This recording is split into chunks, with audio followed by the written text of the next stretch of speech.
So, good evening, good afternoon, everyone. So, today we'll be talking about the Group 5 Class 1 or about Edgar Hill's cognitive experience. So, here are the learning outcomes. First, explain the different levels of the cognitive experience. Describe the characteristics and applications of each level in teaching and learning.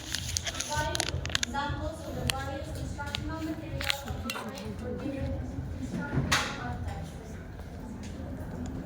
So, Edgar Gill, 19,000 to 1985, served on the Ohio State University faculty from 1979 until 1970. So, Edgar Gill was actually an American educator who developed the cognitive experience or the learning pyramid.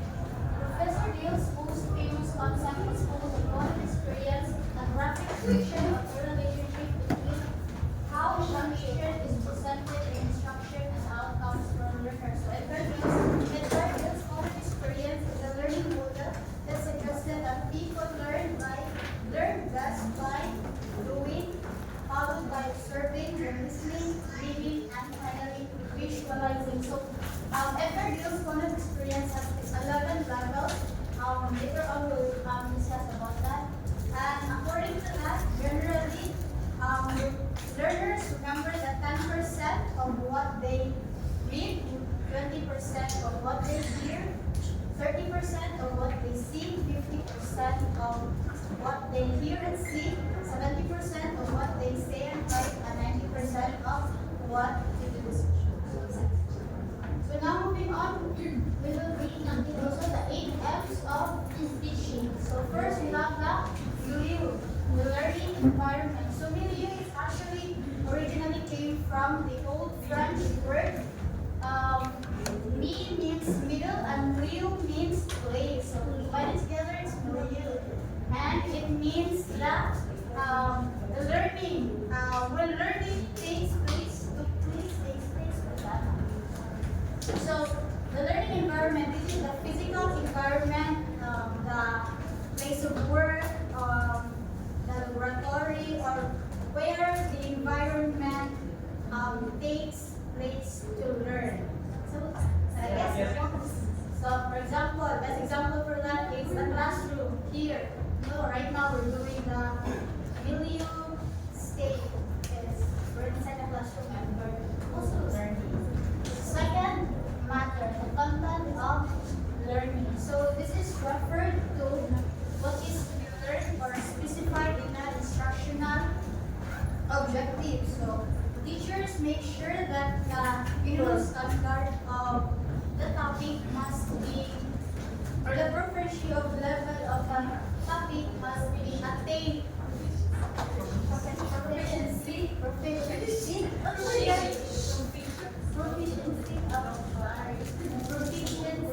must be attained at the end of the class.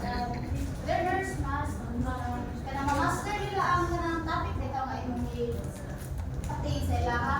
And of course, in giving topic, you should ninyo dapat i-cover ka na ang nasa topic. You should not assess the giving that too much too soon. It means oh my God.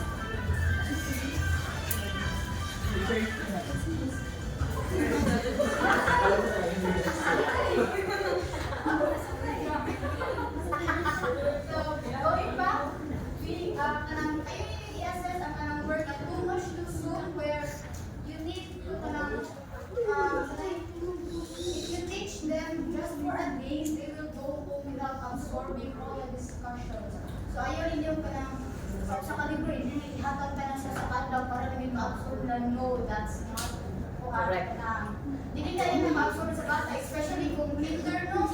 So kung kita, BL, hindi naman nato ka ng, or although need nato i-master ka ng subjects because generalize man ka, but that doesn't mean ang tanang na sa libro kaya ito lang yung ihatag nila tanang na.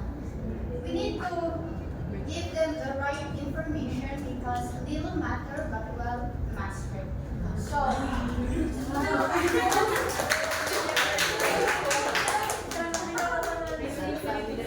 sir, we have command or na teaching learning strategy. Dili na ko ma-apply kung unsa ang strategy nga dapat or appropriate sa pagtulong para sa mga bata. Especially yung ng BF.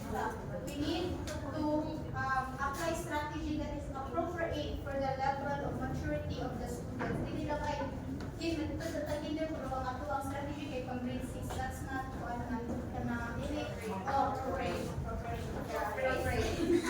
So, for material and resources of learning. So, dili lang makita ang mga resources na ipaggamit sa dato, mga teachers, mga students in teaching. May mga IMs, mga gamitin ng teacher para lang ma-execute ang iyong discussion para lang sa ma-subtan sa mga students kung saan gusto ito sa teacher at ang topic. It could be the human person or the physical objects. Like, mga anak, for example, kanang resources of learning.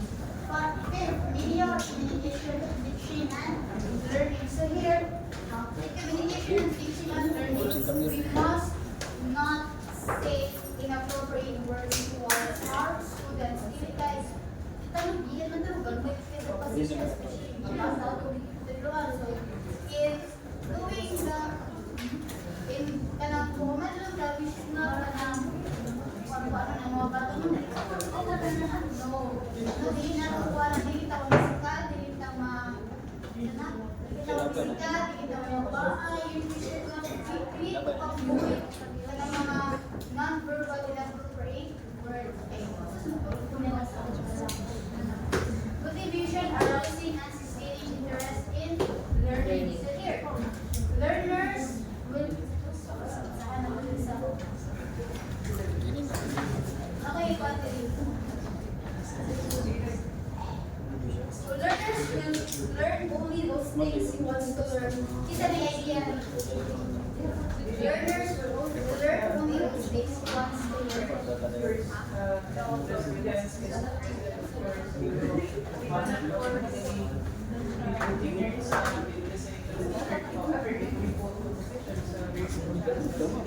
Will learn the entire discussion between our Yes, very good. So, Kayo mag-discuss this. Wait, this one.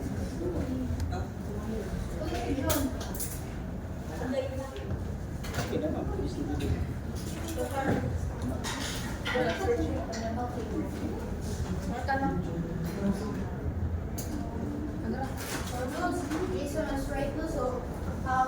learners will learn only the things he wants to learn. So, hari lang kung makita ko kung ako motivate ako sa mga estudyante para mag-cooperate sila sa mga topics or sa mga activities na inuwan sa lahat. So, mastery will be all and end all of learning. So, here, a learner must not be forced to master all the lessons in the book. So, as what I said earlier, kanang topics not only hatag sa mga bata, but we need to give them right information. So, here, on pa lang, ma-master nila ako sa mga topics. Tanong pa lang nimo kung isa rin ka ng mga tanong ka, for example, sa oral. Mga tanong ka kung isa ni about liwag, or hindi na nila silang minds, mga nila kung nasa siya about no word. So, the 8, you have the measurement or getting evidence of learning. So, here we need to students undergo some quizzes, at sa may mga makakit sila yung learn sa topic na imong i-hatag or sa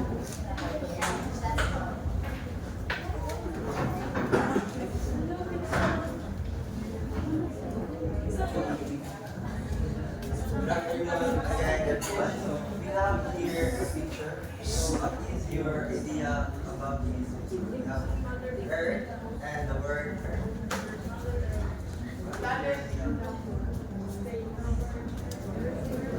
Land and woman. Actually, this picture here the way we learn. Believe, we're believe. Concrete and abstract. When you say concrete, it is the hands-on experience, real objects, activities that the students learn. What by, for example, for this is by counting money for us to be able to learn how to count money. And abstract learning, we have the word earn. We don't know that abstract is our ideas about the concepts, the way how we imagine something. And that's how we learn by the abstract. Now, let's proceed to the bonus of experience. Now, there are 11 stages. 11 stages of the cognitive experience by Edgar Dales. Now, this cognitive experience was first introduced by Dales in 1946. A book with audiovisual methods of teaching. Now, the concrete and abstract are the basis why Edgar Dales made this cognitive experience. Now, the first, let's start from the bottom. So, the first is direct purposeful experience, contrived experience, dramatized experience, recreation, field trips or study trips. We have exhibits, educational television, motion pictures, recordings, radio, still pictures, visual symbols, and verbal symbols. So, nasa may namatayan ninyo sa kanyang cognitive experience? Concrete to? Yes. So from here to bottom, so more of concrete to siya, so nagkata siya, abstraction. And also concrete is used all of our senses. Now the first, let's talk about first the first and the bottom. There is purposeful experience. Direct purposeful experience is just like what I said earlier, hands-on experience. So that's the way we learn. That's the way the students learn by participating in the physical activities and use all of her or his senses. And also we have the contrived experience. We have the students here are really appreciated the world of 3D, the world of mock-ups, and they learn by making models, mock-ups, and so most the student is someone like have a spatial intelligence, but Howard Gardner. So we have dramatized experience, we have reconstructed experience that we use in defining event or idea. So this art is students who act a specific event history and also the one who observe the fun, the drama. So we have the acting is more concrete and observing more abstract. So there are two categories of acting. We have the actors, so they learn when acting in a specific event or history. And we have also the observing. They learn by observing the drama. So experience ba niyo? Yes. So experience na pag-alam. We have demonstration. So familiar natin because we do this in so visualize the demonstration of important fact in VR or process.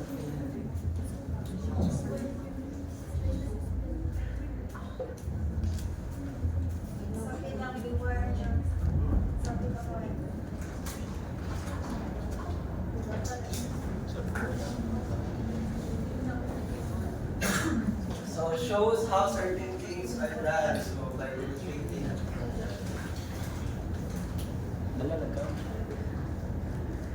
And field trips or study trips, watch people do things like the students learn by experiencing the real world. Kaya nga na siya by visiting the zoos, museum, like that. And also by observing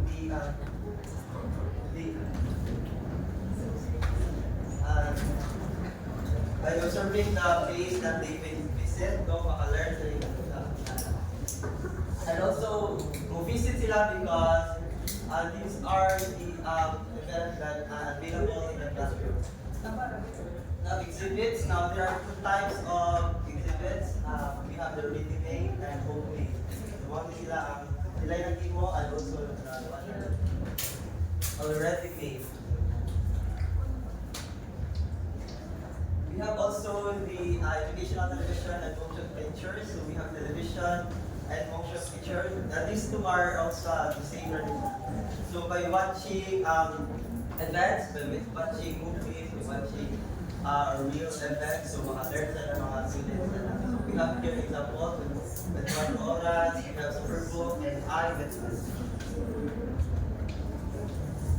And we have also the recordings, radio, and still picture.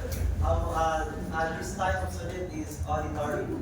So these are visual auditory devices which we use in visual. So by just listening to the radio, by just seeing the still pictures, so they can learn from it. We have also the visual symbols. So we have like abstract things here. So no longer involved with producing situations. So visual symbols is about like learning through text or speech. And also chalkboard and projector is enough for them to learn. And the last one is verbal symbol. Now, verbal symbol is learning through charts, graphs, or diagrams. So more on like the abstract vision. There are two types. We have the reading words, more abstract, and the spoken words. We have the verbal and written. And katong ni tintinganihan these are the retention levels or percent that dili man ginatumakuan yung makalimot ta sa atong mga limangguhan. So active learning and passive learning, what is your idea? If they know it convention, while passive, Now, so you remember 10% of what you've read, 20% of what you hear. So bisag usab na yung tuon nila, kung dili na yung usab na yung gitunan nila, dili din na mo. So 10%. Wala kang motivation para makatuon. So Seryoso kayo mo. So you have 20% of what you hear and 30% of what you see. So more of visual rin siya. So 50% of what you see and hear, you have exhibition, what demonstration, 20% what you say and write. Participate on hands-on workshop, design, collaborative lessons, and lastly 90% what you do.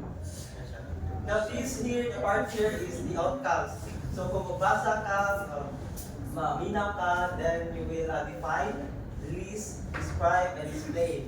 Na kung watching movies, mo demonstrate ka, then the outcomes for this is the demonstrate.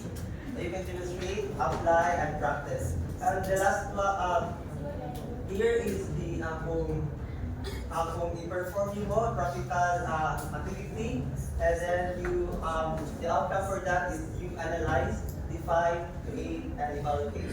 Now, the more senses that are involved in learning, the better the learning will be. Mapabingo na maganihan. The more the more we use our senses, then it learn it talaga siya. But we should balance the concrete and abstract.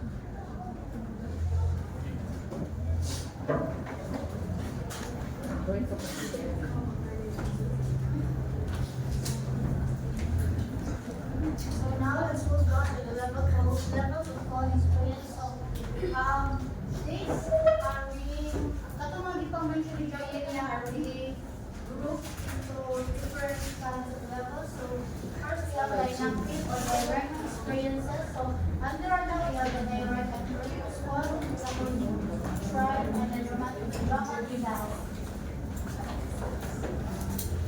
Second, we have limonic or tutorial experiences. So on here now, we have the demonstration, study trips, exhibits, educational television, motion pictures, recordings, radios, pictures. Already sila katong kami pang kuha ni Drum din na ipang-discuss.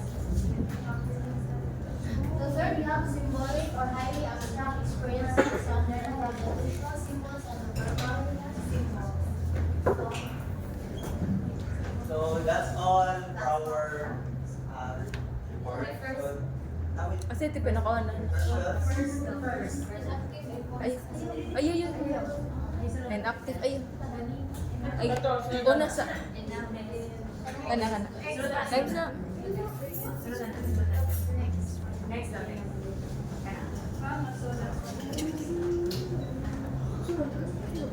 Jump. Itong una ba? Pinakauna.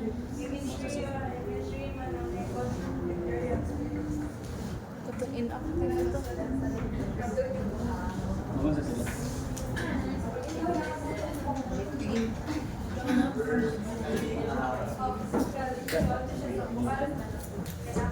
Wait. Ano sa mga mo? Ibalik ko. Your study trips can be, you can visit City of Man. Oh. So, pero sa walking,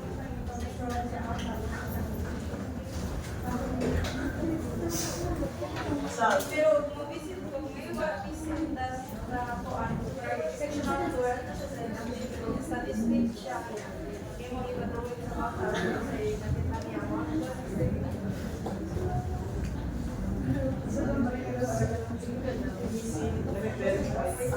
Field trips.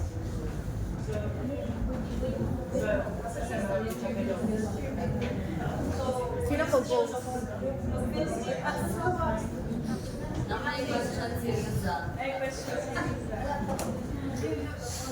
I think we are using multi-sensory because of the different senses. I think we can put field trips in any aspect sa mga musical or technical because I don't think we can and active you can also hold the field trips. It depends on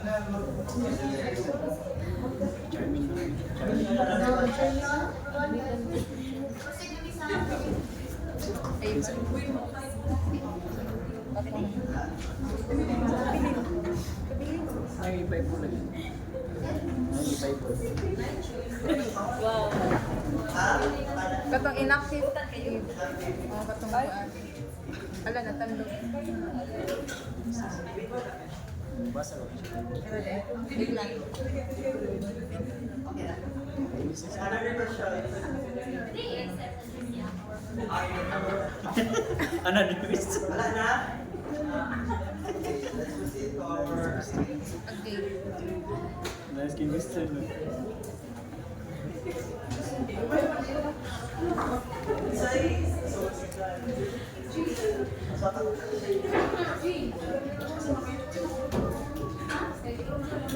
Ano pa na-receive?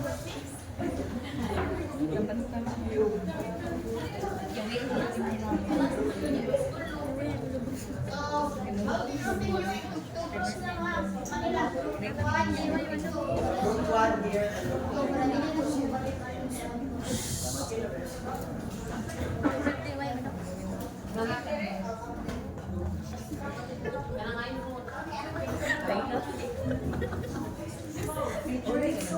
Wala ka na bumi ba?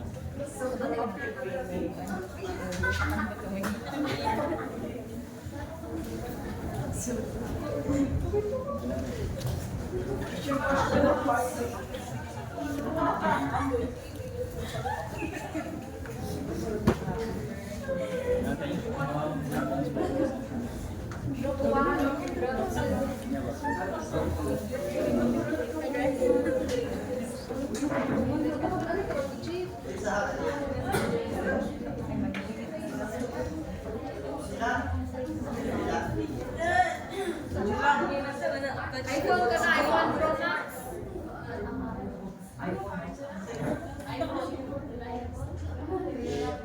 Biyaya pa.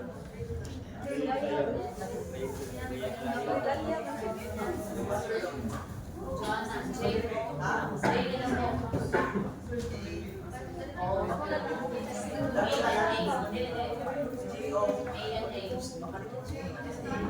Total 3. Sunod mo di ba? Nagkikik. Kinalasan, naging... At least, mahuman na gamay sa mo. 7 drama, nasa title.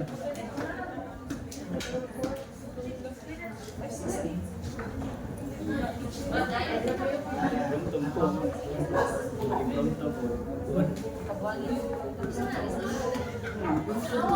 Okay, sakit ako sa... Wala.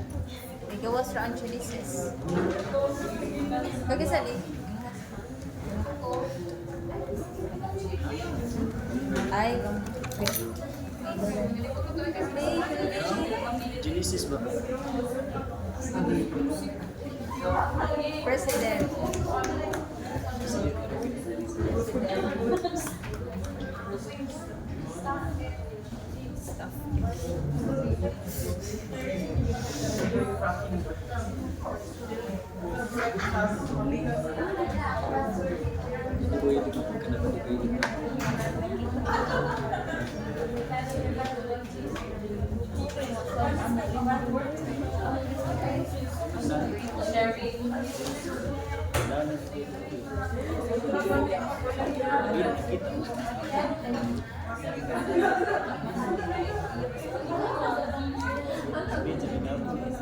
Tapos